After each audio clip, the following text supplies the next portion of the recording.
Alcohols में कौन सी isomerism show होती है? Chain isomerism. तो चेन आइसोमरिज्म, जैसे कि हमें याद है कि चेन आइसोमरिज्म क्या होती है, तो फिर से मैं आपको बता देता हूं कि सबसे पहले आइसोमरिज्म क्या होती है। Same molecular formula but different structural formula. तो चेन आइसोमरिज्म में चेन चेंज होगी। मोलिकुलर फॉर्मूला मतलब कि number of carbon atom same रहेंगे। अगर हम 4 कार्बन वाले अल्कोहल्स की बात करें तो एक हम स्ट्रेट चेन के साथ बना सकते हैं, और सेकंड हम इस चेन को चेंज करेंगे। आपको ये बात ध्यान में रखना है कि अल्कोहलिक ग्रुप की पोजीशन सेम रहनी चाहिए। जैसे यहाँ पर नंबर 1 पर है तो वहाँ पर भी नंबर 1 पर ही होना चाहिए, बट हमें चेन के साइज के कार्बन्स को अरेंजमेंट चेंज कर दी। तो ये बन जाएगा आपका 2 मिथाइल प्रोपेनवानोल और ये बन जाएगा आपका ब्यूटेनवानोल। तो 1 नंबर पर ही है। तो चेन आइसोमरिज्म में फंक्शनल ग्रुप की पोजीशन नहीं चेंज करते, चेन को ही चेंज करते हैं ओनली। सेकंड है पोजीशन आइसोमरिज्म। तो पोजीशन आइसोमरिज्म में हम चेन को नहीं चेंज करेंगे, हम चेंज करेंगे सिर्फ फंक्शनल ग्रुप की पोजीशन को। तो 4 कार्बन वाली आप फिर से एग्जांपल ले सकते हैं, 3 कार्बन वाली भी यहाँ पर बन सकती है। So this is a 4 carbon. तो इसके साथ हम क्या कर सकते हैं, चेन को हम नहीं चेंज करेंगे, तो हमने OH की पोजीशन को चेंज कर दी। तो ये बन जाएगा ब्यूटेन 1 ओल। So this is the butane 2 ओल। इसका नाम क्या बनेगा, ब्यूटेन 4 कार्बन 2 नंबर पर है ओल, ब्यूटेन 2 ओल। यहां पर बनेगा ब्यूटेन 1 ओल। So this is the butane 2 ओल, दिस इज द ब्यूटेन 1 ओल। So the third one is the functional isomerism. तो फंक्शनल आइसोमरिज्म की एग्जांपल्स को काफ़ी ध्यान से आपको याद रखना है। This is a very very important. इसमें फंक्शनल ग्रुप ही चेंज हो जाएगा। अगर मैं बात करूं कि हमारे पास फॉर्मूला है C2H6O, तो इस फॉर्मूले की आप अगर अल्कोहल बनाते हैं तो ये बनेगी CH3CH2OH। इस फार्मूले का ही हम ईथर भी बना सकते हैं। So this is the ether for the same formula. So this is the dimethyl ether, this is the dimethyl ether, dimethyl ether common name है इसका। And this is the ethyl alcohol और ethanol. तो ये बनती है इसकी functional isomerism.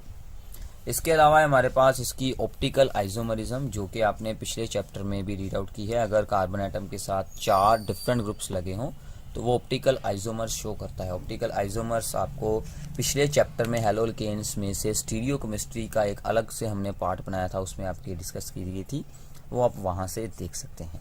So structure of the compound, इसकी structure के बारे में रीड आउट करते हैं। तो हम एग्जांपल ले रहे हैं CH3OH की।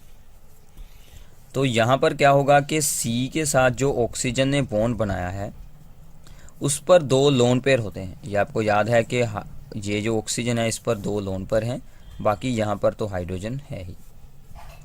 तो ये लोन पेयर होने के कारण यहाँ पर जो एंगल रहेगा वो हमारा बनता है 108.5 डिग्री। और ये जो बोन लेंथ है, ये जो बोन लेंथ है, ये बोन लेंथ है C और O की, CO बोन लेंथ है, वो हमारे पास बनती है 142 पिकोमीटर, 142 पिकोमीटर। अगर हम फिनोल की बात करें तो फिनोल में रिंग का साइज इंक्रीज हो जाता है, तो वहाँ पर एंगल थोड़ा सा चेंज होता है। वहाँ पर हमें एंगल मिलता है 109 डिग्री। एंड बॉन्ड शॉर्ट होता है, this is the short bond, so therefore strong bond. Short bond होगा तो स्ट्रॉन्ग बॉन्ड होगा। CO bond in phenol is smaller because of the partial double bond character. Partial double bond character ये हम आगे resonance में explain करेंगे। Partial double bond character small, ये bond small है CO, और यहाँ पर है 142 पिकोमीटर का और यहाँ पर है 136 पिकोमीटर का। एंड सेकंड जो बहुत ही इसमें इंपॉर्टेंट कॉन्सेप्ट है that is the dipole movement. Dipole movement ये आपको पेपर में डायरेक्टली पूछा जाता है कि किसकी डाइपोल मूवमेंट इनमें से ज़्यादा होगी और क्यों होगी। तो एक कंपाउंड है हमारे पास मीथेनॉल, सेकंड कंपाउंड है हमारे पास फिनोल। तो होता क्या है कि oxygen is more electronegative than carbon and hydrogen, so उस पर आता है पार्शियल नेगेटिव चार्ज, एंड इन दोनों पर बन जाता है पार्शियल पॉजिटिव चार्ज। तो इसके साथ यहाँ पर एक डाइपोल होता है create, and CH3 this group has electron donating, electron releasing inductive effect, electron releasing inductive effect plus I effect, electron releasing I effect. तो ये अपने इलेक्ट्रॉन इस साइड को रिलीज करता है, तो ऑक्सीजन को हेल्प करता है चार्ज को इंक्रीज करने में।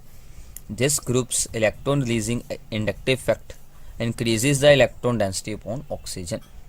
So therefore this has more dipole moment, that is the 1.71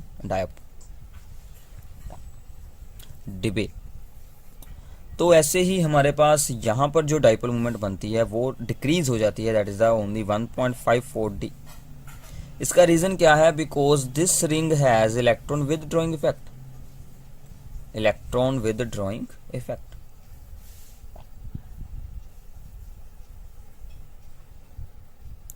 तो ये बात आपको याद रखनी है कि बेंजीन रिंग का इलेक्ट्रॉन विदड्रॉइंग इफेक्ट होता है, तो वो इलेक्ट्रॉन यहाँ से अपनी तरफ खींचता है, वो ऑक्सीजन पर इलेक्ट्रॉन्स की डेंसिटी को डिक्रीज कर देता है, वो ऑक्सीजन पर इलेक्ट्रॉन्स की डेंसिटी को डिक्रीज कर देता है और इलेक्ट्रॉन्स को अपनी तरफ खींचता है। और यहाँ पर जो पार्शियल नेगेटिव चार्ज आएगा उसका अमाउंट अगर हम इसको डैश डाल दें, so delta dash is less than delta, ये यहाँ पर डेल्टा डैश चार्ज है और यहाँ पर है डेल्टा, यहाँ पर पार्शियल चार्ज का अमाउंट काफ़ी कम होता है due two electron withdrawing effect of the benzene ring. इसके कारण इसकी डाइपोल मोमेंट डिक्रीज हो जाती है। तो ये आपको पेपर में पूछा जा सकता है, तो वहाँ पर आप इसको एक्सप्लेन कर सकते हैं। तो इसके अगले पार्ट में हम डिस्कस करते हैं अल्कोहल्स की प्रेपरेशन के बारे में।